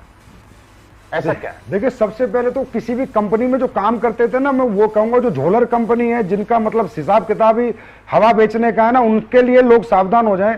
भाई मैं एक बात कहता हूं, पैसे ही कमाने हैं ना तो किसी अच्छी कंपनी में काम कर लो भाई, हमारी में मत करो, किसी और में कर लो। अच्छे प्रोडक्ट बेचो यार, कम से कम ये तो सोचो तुम्हारा बाप सीने के 2 बटन खोल के बाजार में निकले कि मेरा बेटा BMW लेकर आया है तो दुनिया का भला करके लाया, मर्सिडीज लेकर आया दुनिया का भला करके लाया। ये तो ना कहे तुम हमारे बाप को माँ को लोग, अरे तेरे बेटे ने पूरा गांव लूट लिया, पूरा शहर लूट लिया, ऐसे घटिया प्रोडक्ट बेचे, ऐसे घटिया चीजें बेची जो आज हमारे लोगों के किसी काम की नहीं है। तो मेरा कहने का मतलब है, पहले तो उन लोगों के लिए मैसेज है, भाई अपनी इज्जत से बड़ा पैसा नहीं होता, अपने माँ बाप के सम्मान से बड़ा सम्मान नहीं होता, तो अच्छी सम्मानित कंपनियों में काम करो, बहुत अच्छी अच्छी कंपनी, मेरी में मत आओ, किसी और में चले जाओ, लेकिन अच्छी कंपनियों में जाओ। अब जो लोग वो 5-6 साल से कामयाब नहीं हुए सर और यहां कामयाब हो गए, तो मेरा आपसे क्वेश्चन है कि वहां कामयाब क्यों नहीं हुए, यहां कामयाब हो गए, उनमें कोई कमी थी क्या? नहीं, अगर कमी होती तो वहां भी कामयाब नहीं होते, यहां भी नहीं यहां होते। भी नहीं होते। मतलब कमी उनमें नहीं थी, कमी प्लेटफॉर्म में थी, कमी प्रोडक्ट में थी, कमी पे आउट में थी, कंपनी मैनेजमेंट में थी, कंपनी ट्रेनिंग सिस्टम में थी, कंपनी लीडरशिप में थी। वो सारी चीजें उन्हें यहां पर मिली। उनको यहां पर देखो, डायरेक्ट सेलिंग में लीडर पैसा कब कमाएगा? जब कस्टमर उसके प्रोडक्ट को प्रमोट करेगा, ना कि नेटवर्कर। कस्टमर, मुझे डायबिटिक प्रॉब्लम है, मुझे प्रोडक्ट से फायदा हुआ, मैंने अपने 4 दोस्तों को बोला भाई डायबिटीज का प्रोडक्ट लेना है, एसलीपीएस का ले लो, बड़ा अच्छा प्रोडक्ट है। मतलब जो बिजनेस नहीं कर रहा है वो भी हमारा बिजनेस कर रहा है, तभी तो पैसा कमाएगा, तभी तो एक्सपोनेंशियल ग्रोथ होगी, तभी तो। अब क्या हुआ, ना तो मुझे उसे ट्रेनिंग देनी पड़ी, ना 8 स्टेप, ना 12 स्टेप, ना 13 स्टेप, ना कोई मोटिवेशन देना पड़ा। उसको तो पता ही नहीं चला कि मैंने तो प्रोडक्ट ही दिया था ना। उसको तो यही नहीं पता डायरेक्ट सेलिंग है। डायरेक्ट सेलिंग क्या है? प्रोडक्ट ही दिया था ना, और उसने 5 आदमियों को प्रोडक्ट बिकवा दिया, लीडर ने पैसे कमाए। हाँ है ना? तो सबसे बड़ा रोल होता है प्रोडक्ट का। फिर प्रोडक्ट के बाद पे आउट, कि प्रोडक्ट कितना ही अच्छा क्यों ना हो, अगर आपको पे आउट अच्छा नहीं मिलेगा तो बेचोगे कैसे? पेट्रोल चाहिए, मोबाइल का बैलेंस चाहिए। फिर होता है मैनेजमेंट, फिर होती है टॉप लीडरशिप। तो आज कंपनी की हमारी जो टॉप लीडरशिप है उसको सल्यूट है मेरा, कि वो इतने अच्छे, इतने ईमानदार लोग हैं। महिपाल सर जैसे, रामवीर सर जैसे, शिव कुमार जी जैसे, कुणाल जैसे, दलीप जैसे, अमित दुबे, अनुज जैसे अच्छे लोग हैं, कि इन लोगों की जो लीडरशिप है वो लाजवाब रही है। और हमारी कंपनी का केयरिंग नेचर जो है, पता नहीं मैं कितनी केयर आप लोगों की करता हूं, वो आप लोग जाने, पर मेरे लिए एसलीपीएस का हर एक सदस्य अपने परिवार से बढ़कर है, अपने बच्चों से बढ़कर है। तो कंपनी का केयरिंग नेचर होना चाहिए, यूज एंड थ्रो का सिस्टम नहीं होना चाहिए कि सालों का इस्तेमाल करो, माल कमाओ, फिर लात मार दो। वो हम कभी नहीं करते, वो काम हम कभी नहीं करते, ना करते थे। तो ये सारे कारण है सर। सर एक मोहन आंजना भीनमाल है, इन्होंने पूछा है क्या कंपनी जिंदगी भर चलती रहेगी, हम कैसे आश्वस्त रहें, और आप अपनी फ्यूचर प्लानिंग और विजन बताना चाहेंगे? देखिए, कंपनी जिंदगी भर चलती रहेगी, ये आप ये सवाल मुझे आपसे पूछना है कि आप चलाते रहोगे? आप लोग चलाते रहोगे तो चलती रहेगी भाई। कंपनी कभी बंद नहीं हो सकती, कभी भी बंद नहीं हो सकती। 2-3 कारण है महिपाल सर। नंबर एक कारण, जब कंपनी का प्रोडक्ट बिकना बंद हो जाए, तो क्या हमारा प्रोडक्ट बिकना बंद हो सकता है? सर इसकी डिमांड बढ़ेगी। क्लियर है? लॉकडाउन में टर्नओवर ज्यादा हो रहा है तो आगे तो बढ़ना ही है। क्लियर है? टॉप के प्रोडक्ट है, आज लॉकडाउन में तो हमने रिकॉर्ड तोड़ दिए। बिल्कुल। ठीक है। उसके बाद गवर्नमेंट के टैक्सेस खाएंगे, गवर्नमेंट बैन करेगी। तो गवर्नमेंट के टैक्सेस एसलीपीएस के जिसका दिल करे, अगर कोई हमारी कंपनी में सीए सीएस हो, जाइए भैया ऑनलाइन देखिए हम टीडीएस टाइम से देते हैं नहीं देते, जीएसटी देते हैं नहीं देते, क्या गवर्नमेंट के 5 पैसा हमने रखा है। बड़े बड़े अच्छे प्रोफेशनल लोग हमारी कंपनी में ज्वाइन है, खुद जाके चेक कीजिए। अगर गलत मिलते हैं सर फोन करके बताइए, संजीव कुमार सर आप झूठ बोलते हो कैमरे के सामने बैठ के। एक भी रुपया गवर्नमेंट का आज तक मैंने नहीं रखा, पहले देता हूं 2 दिन पहले। तो गवर्नमेंट का पैसा नहीं रखूंगा तो गवर्नमेंट मुझे कभी डिस्टर्ब नहीं करेगी। जो डायरेक्ट सेलिंग के रूल्स हैं वो सारे हमारी कंपनी में फॉलो होते हैं, इसलिए हमारी कंपनी थोड़ी स्ट्रिक्ट है। आपने देखा होगा केवाईसी प्रोसेस, ये प्रोसेस, वो प्रोसेस, ज्वाइनिंग प्रोसेस सब स्ट्रिक्ट है। क्यों? पूरे 100% रूल फॉलो करते हैं गवर्नमेंट का, कंज्यूमर अफेयर्स का। अपग्रेडेशन कंपनी का टाइम टू टाइम करते हैं। और भैया अगर कंपनी को जाना ही होता तो कंपनी इतनी बड़ी बड़ी मैन्युफैक्चरिंग यूनिट क्यों लगाती? मैंने पहली जो यूनिट बनाई थी उसमें लगाए थे मेरे ख्याल 12 करोड़, फिर अभी जो यूनिट बनाई है उसमें लगाए 7-8 करोड़, और अब एक यूनिट आपकी और बन रही है जो 50 करोड़ की बन रही है, जो इस साल बन के तैयार होगी। 50 करोड़ 50 करोड़ महिपाल जी जयपुर में बन रही है। मतलब आप ये देखिए 2209 दुनिया 18,000 1 लाख स्क्वायर फीट की, 1-1.5 लाख स्क्वायर फीट की फैक्ट्री बन रही है बड़ी। इस फैक्ट्री को हम बना रहे हैं बाहर की कंट्रीज के लिए। बाहर की कंट्रीज में जो हमारा प्रोडक्ट जाएगा, क्योंकि वहां पैकेजिंग के कई लफड़े हैं, तो पैकेजिंग अच्छी हो। तो कहीं ना कहीं आप ये मैसेज दे रहे हैं कि आने वाले टाइम में हम विदेशों में भी काम करेंगे। तो मैं 50 करोड़ रुपए की फैक्ट्री क्यों बना रहा हूं? इसलिए बना रहा हूं आके कोई भी आओ जयपुर में देखो, पहली छत डल चुकी है, दूसरी डलने वाली है अभी। कितनी बड़ी फैक्ट्री बना रहा हूं।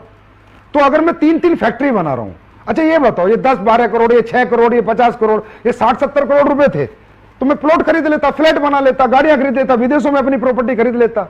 अगर मेरा विजन ही ना होता, मैं फ्यूचर ही ना देखता, मैं और कंपनियों की तरह, अब वो और कंपनियां बोलती हैं अपनी मैन्युफैक्चरिंग यूनिट लगाने का क्या मतलब है? अबे मतलब है ना, खर्चा करना पड़ता है, साला लगा के दिखाओ, लगा के दिखाओ। इधर उधर से माल ले रहे हो, अपना कुछ है क्या? अपना कुछ ला के दिखाओ, अपना माल बना के दिखाओ, पैसा लगेगा। 70 करोड़ लगाया इधर, 70 करोड़ विदेशों में इन्वेस्ट कर देता संजीव कुमार, लेकिन नहीं, ये जनता की कंपनी है, मैंने जनता के लिए बनाई है, पब्लिक के लिए बनाई है, और हमेशा पब्लिक के लिए ये कंपनी जिंदाबाद रहेगी, और मैं ऐसे ही पैसे खर्चा करता रहूंगा। तो अब 3 यूनिट बनाई है, 70 करोड़ लगाए हैं, तो इसका मतलब फ्यूचर है, विजन है, चलना है, लोगों को कैरियर देना, भविष्य देना, इसलिए तो लगाए हैं। कंपनी का ये मैनेजमेंट देखा आपने। और एक कंपनी बंद होने का एक सबसे बड़ा जो कारण होता है महिपाल जी, राज की बात है, अगर इधर उधर इल्लर पिल्लर कंपनी में काम करो तो उन डायरेक्टरों से जाके पूछ भी लेना कभी। एक आईडी आती है एक कंपनी में, मान लो 14,000 15,000 की, तो आईडी ना डिस्ट्रीब्यूशन होती है, टैक्स का पैसा टैक्स में, प्रोडक्ट का पैसा प्रोडक्ट में, कंपनी का पैसा कंपनी के प्रॉफिट में कंपनी के प्रॉफिट में, लीडर का पैसा लीडर को, टूर का पैसा टूर को। जो कंपनी पब्लिक का पैसा खाने लग जाती है उसका बंद होना निश्चित है। और 99% ये झोलर कंपनी जितनी है 99% खाती हैं। जो आजकल के बच्चे खोल के बैठ रहे हैं ना, इनका यही काम है, क्योंकि पैसा आता बहुत है, बैंकों में बड़ा पैसा दिखता है, और ये कहते तो हमारा ही है, देना तो है ही नहीं। ऐसे नहीं होता, ऐसे ही ये कंपनियां चल नहीं पाती। अब जैसे मैं अपने बताता हूं, एसबीआई बैंक में मेरा अकाउंट नंबर में अगर कोई चेक कर सकते तो चेक कर लेना, कंपनी के टूर के पैसे हैं। आईसीआईसी बैंक में sales incentive, sale performance, government के टीडीएस के पैसे हैं। एक्सिस बैंक में मेरा पूरा जीएसटी का पैसा है, एक एग्जांपल बता रहा हूं, समझे। एचडीएफसी में मेरा प्रोडक्ट के वाले को पैसा जाता है, और कोटेक का जो अकाउंट है वो मेरा है, मेरा प्रॉफिट आता है। इस तरह हम डिस्ट्रीब्यूट कर देते हैं, आपके 100 एसपी आते ही ऐसे बांट देते हैं।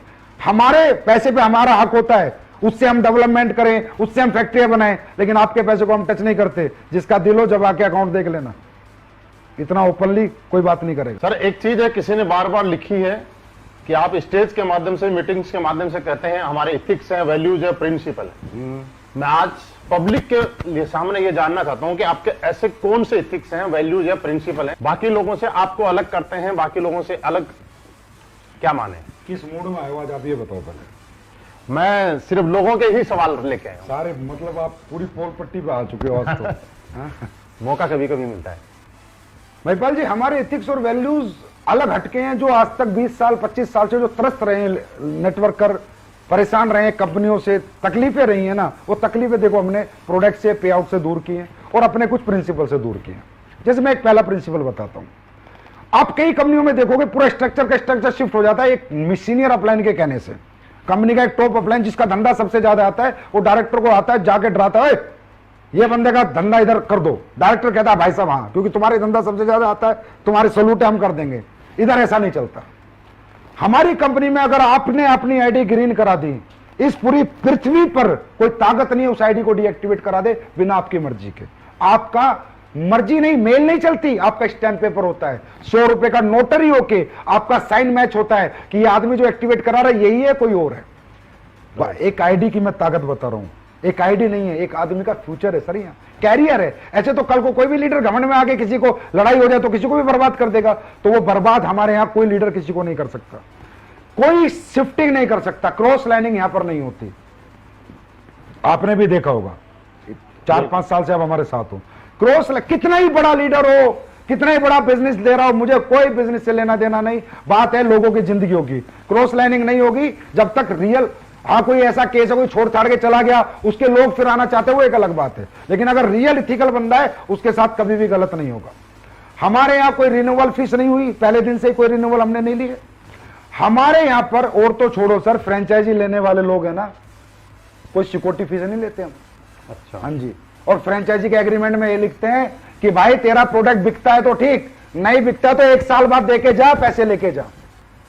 5 पैसा लायबिलिटी एसलीपीएस वेलनेस पे हिंदुस्तान में कोई नहीं कह सकता। ये हमारे एथिक्स हैं। हमारे एथिक्स हैं कि अगर आप हमारी कंपनी छोड़ के भी चले जाते हो तो भी हम आपको फोन करके आपका सारा बचा हुआ पैसा देते हैं।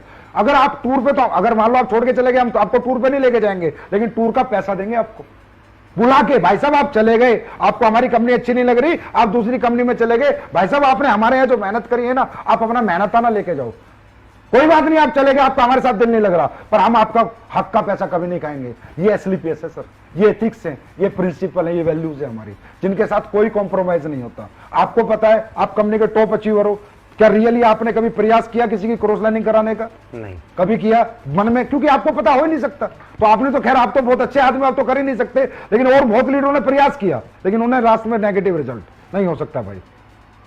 अगर किसी के 2 लाख चल गए और वो भैंस भी चराएगा ना, तो भी हमारे यहां से चेक जाता है।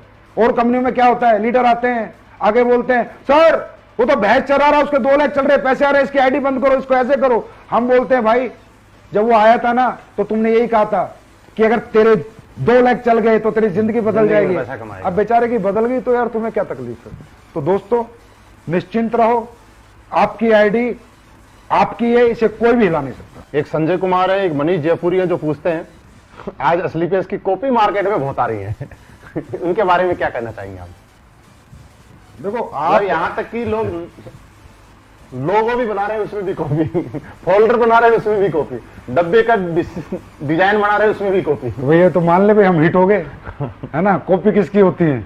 जिसमें कुछ होता है, जिसमें कुछ होता है, ओरिजिनल है हम।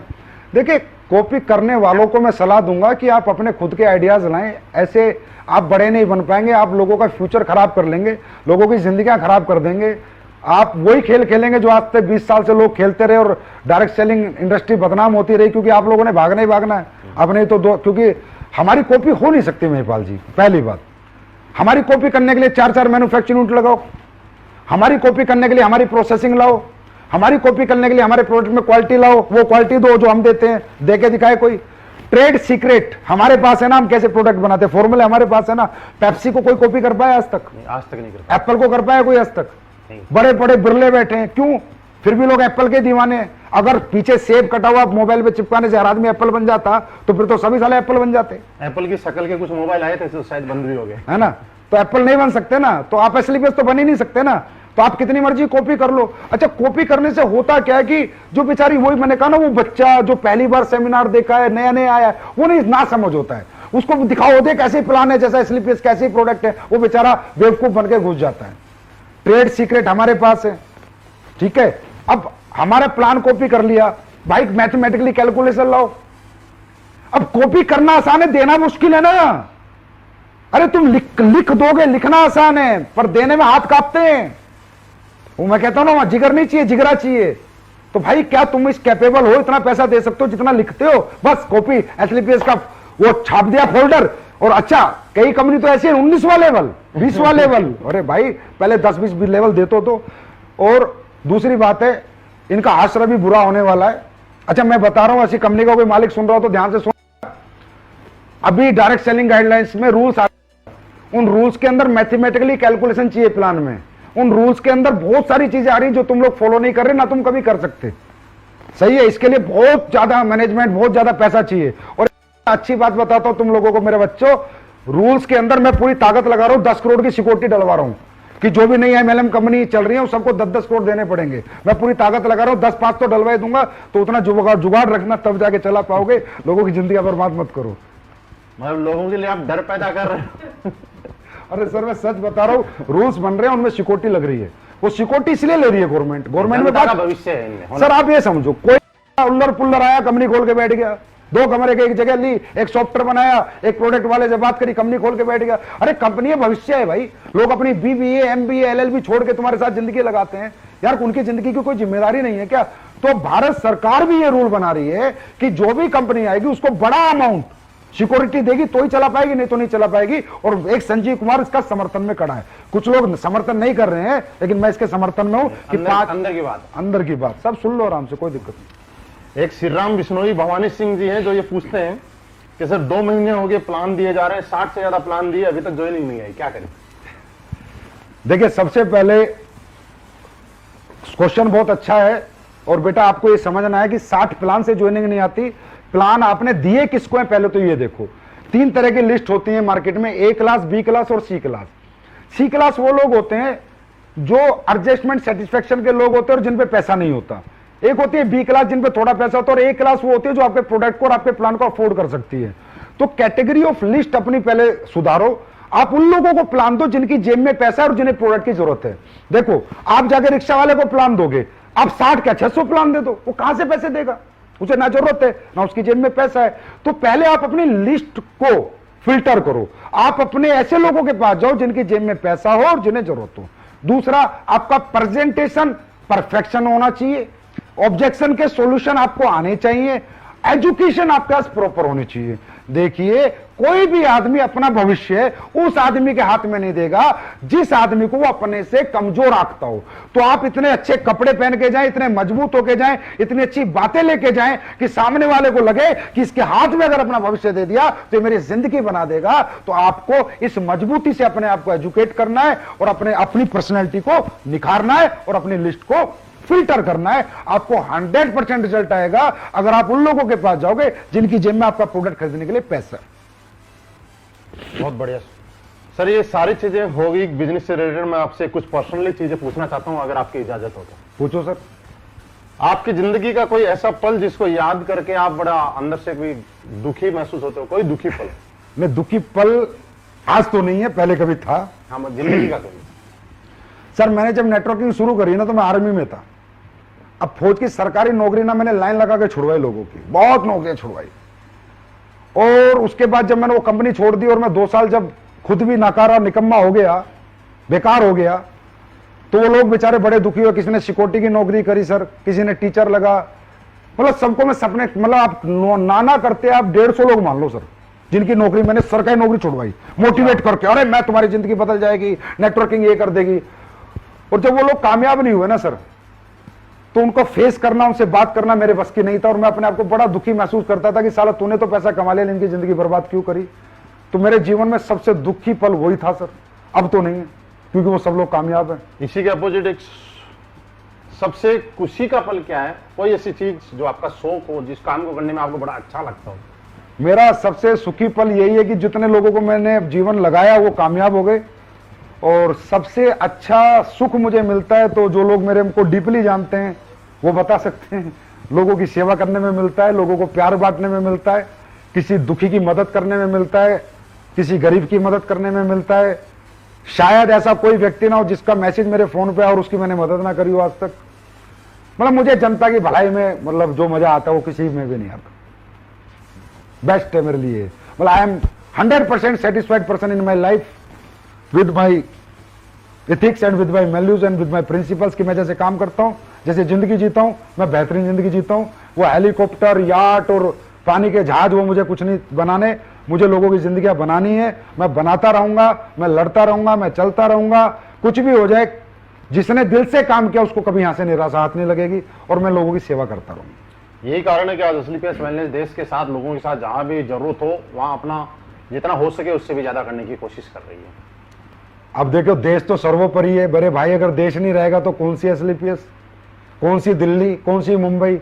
देश सर्वोपरि है। मैं तो कहता हूं हर आदमी को देश सेवा में बढ़ चढ़ के हाथ लेना, बढ़ चढ़कर सहयोग करना चाहिए। अरे देश है तो हम पैसा कहां से कमा रहे हैं भाई? हिंदुस्तान के लोगों से, पाकिस्तान के लोगों से? सही है, हिंदुस्तान। फिर हम रहे किसकी जमीन पर? हिंदुस्तान की। तो देश के लिए नहीं खड़ा होना चाहिए क्या?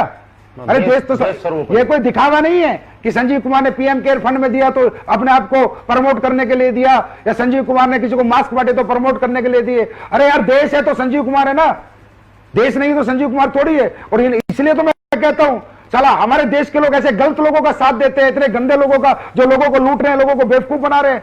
अरे हिंदुस्तान के लोग इन्हें क्यों लूट रहे हो? ऐसे निकम्मे लोगों से सबसे मैं कहूंगा कि जो भी लोग देश के साथ गद्दारी करते हैं, और गद्दारी में क्या है? गलत चीजें बेचना, मिलावटी चीजें बेचना, गलत वादे करना, गलत धोखा देना, मोटिवेट करके आडंबर में फंसा के रखना, तो पाकिस्तान वालों को फंसाओ ना।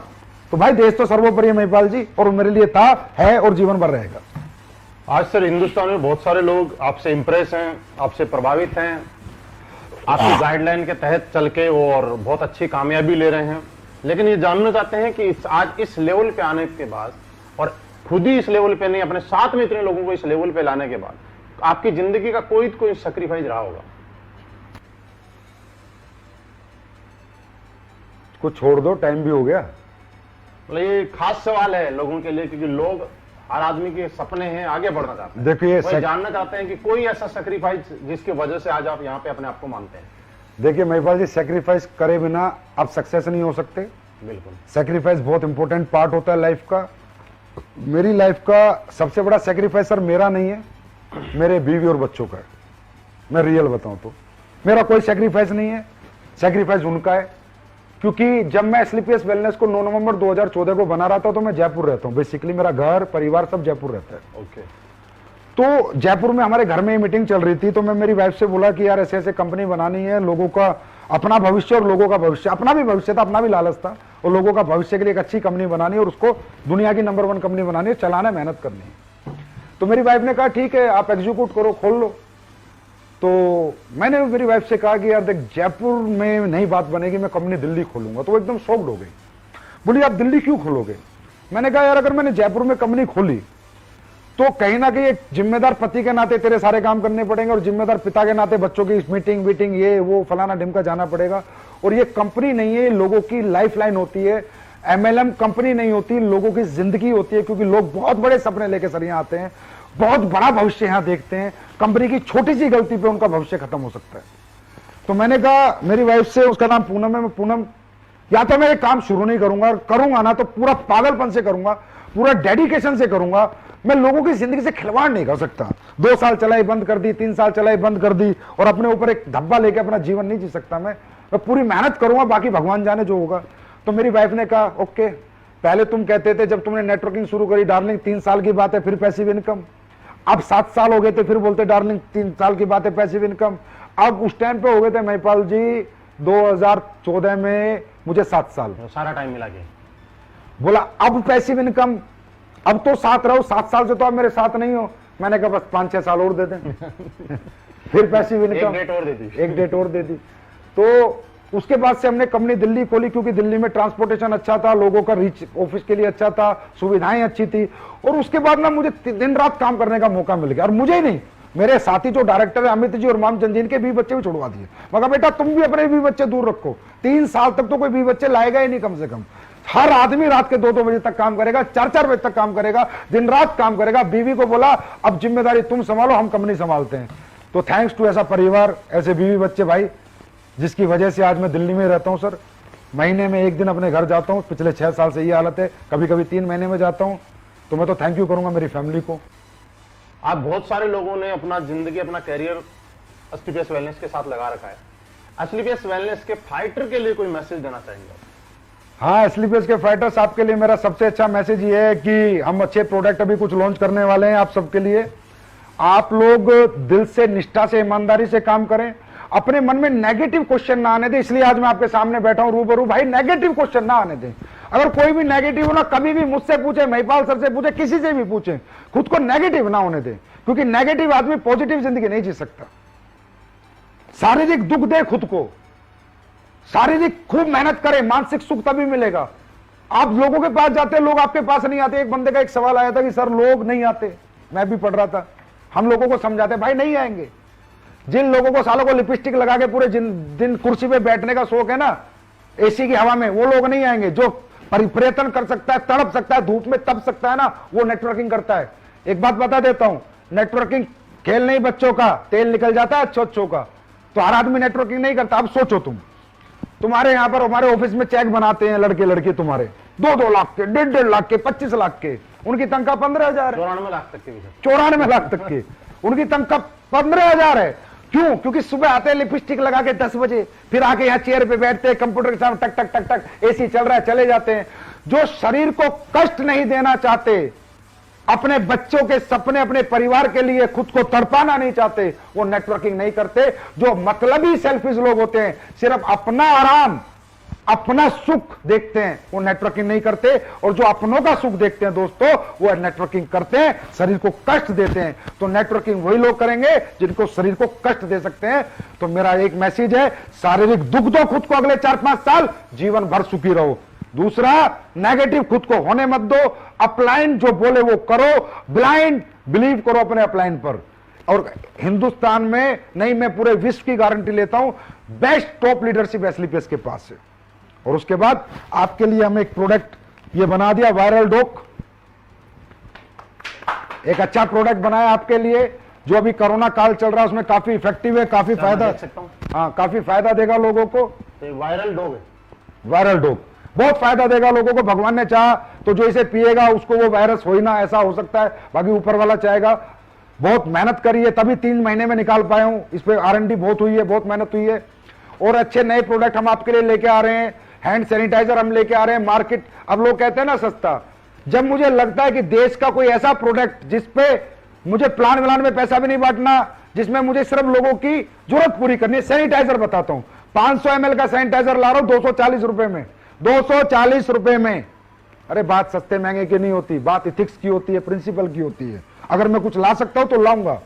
साबुन ला रहा हूं आपके लिए, ऐसी साबुन, एक बार नहाओगे ना बेटा तो दोबारा दूसरी साबुन यूज नहीं करोगे, नहीं करोगे, नहीं करोगे। ये मैं बोल रहा हूं, जब आ जाएगी तब मैं दिखा दूंगा। वो एक पेस्ट और तुलसी वाला हाल होगा। उसके बाद इम्यूनिटी ड्रॉप ला रहा हूं, चलते फिरते कहीं भी इम्यूनिटी ड्रॉप ले लो, आपकी इम्यून सिस्टम को बहुत इनहेंस करेगी। च्यवनप्राश ला रहे हैं कंपनी का, हर्बल मेहंदी ला रहे हैं। तो ऐसे बहुत से प्रोडक्ट है महिपाल जी जो हम अगले 1 महीने में लॉन्च कर देंगे। सुपर प्रोडक्ट लेके आ रहे हैं। और दूसरा, हम लोग अभी 15 जुलाई से और 15 अगस्त तक एक मुहिम चला रहे हैं कि जितनी भी 27 एसपी की आईडी, चाहे कंपनी से ग्रीन हो चाहे अपना फ्रेंचाइजी से ग्रीन हो, सबको 2 सर्जिकल 3 प्लाई मास्क हम फ्री देंगे। हाँ फ्री। और 52 एसपी पे 3 मास्क फ्री देंगे और 100 एसपी पे 5 मास्क फ्री देंगे। ये फर्स्ट परचेज में भी और रीपरचेज पे भी। और फ्री देते जाएंगे 15 जुलाई से 15 अगस्त और 15 अगस्त से 15 सितंबर तक। Hand sanitiser 27 SP 25 ml free life time, मतलब जब तक ये चलता रहेगा कोरोना काल, मतलब तब तक चलती रहेंगी चीजें। 52 एसपी 50 ml और 100 एसपी को 100 ml हैंड सैनिटाइजर 15 अगस्त से 15 सितंबर तक फ्री देंगे। फिर 15 सितंबर से 15 अक्टूबर तक मास्क फ्री देंगे। फिर 15 अक्टूबर से 15 नवंबर तक सैनिटाइजर फ्री देंगे। फिर 15 नवंबर से 15 दिसंबर मास्क फ्री देंगे। फिर 15 दिसंबर 15 जनवरी तक सैनिटाइजर फ्री देंगे। वो इसलिए क्योंकि जरूरत है लोगों को। सर एक लास्ट सवाल रह गया मेरा, और बहुत खूबसूरत सवाल है। आलोक शर्मा जी उन्होंने पूछा है, आज युवा ही देश का भविष्य है, आने वाले टाइम में देश कहां जाएगा ये आज के युवाओं पे निर्भर करता है, उनकी सोच क्या है और उनकी सोच के साथ, क्योंकि बनाने वाले वही है। आलोक शर्मा जी ने ये पूछा है सर कि क्या कोई स्टूडेंट डायरेक्ट सेलिंग में अपना करियर लगा सकता है और वो अपना फ्यूचर शेप समझ सकता है? मैं ये कहता हूं कि स्टूडेंट को ही लगाना चाहिए, स्टूडेंट को ही जरूरत है। क्योंकि आज का जो एजुकेशन सिस्टम है वो आपको पता है किस तरीके से है, कैसे चल रहा है। स्टूडेंट का भविष्य पूरी जिंदगी उसके सामने पड़ी है। अरे आज 40 साल का आदमी कैरियर लगा रहा है ना, वो कैरियर नहीं है, वो तो बेचारा ठीक है, जो 20 साल बच रहे थोड़ा ठीक ठाक जिंदगी जीने के लिए आ रहा है। एक स्टूडेंट को कैरियर लगाना चाहिए, स्टूडेंट की एनर्जी, स्टूडेंट का टैलेंट, स्टूडेंट की क्रिएटिविटी, स्टूडेंट की मेंटेलिटी, स्टूडेंट का पैशन, स्टूडेंट के पावर, स्टूडेंट के पास जो कुछ है, जो हमारे युवाओं के पास है, वो बूढ़ों के पास थोड़ी होगा। युवा तो देश का आने वाला भविष्य है। और मैं कहूंगा हर एक युवा से एक बार अपने आप को डायरेक्ट सेलिंग का मौका दो। मैं नहीं कहता बार बार, एक बार मौका दो, एक बार 6 महीने टिको। आपको जो हमारी इंडस्ट्री देगी ना दोस्तों, कहीं से नहीं मिलेगा। हम पर्सनालिटी डेवलपमेंट देंगे, स्किल डेवलपमेंट देंगे, सेलिंग डेवलपमेंट देंगे, मेंटल डेवलपमेंट देंगे। हम आपको ऐसा बना सकती है इंडस्ट्री, जैसा आप बड़े से लंदन से पढ़ के आओ ना, ऑक्सफोर्ड से, तो नहीं बन सकते। आप किसी अच्छी डायरेक्ट सेलिंग कंपनी में अगर डायरेक्ट सेलिंग की पढ़ाई कर लो ना, तो इतना इनहेंस कर जाओगे अपने आप को कि आप देश के प्रधानमंत्री तक बनने का जज्बा आपके अंदर आ जाएगा। ये हमारी एजुकेशन है, ये हमारा परिवार है, ये हमारा एटमोस्फेयर है। तो हर स्टूडेंट को मैं कहूंगा भाई, हमेशा पहले करके देखो तो सही यार, एक मौका दो। अगर जमती है तो रुकना, नहीं तो फिर निकल जाना।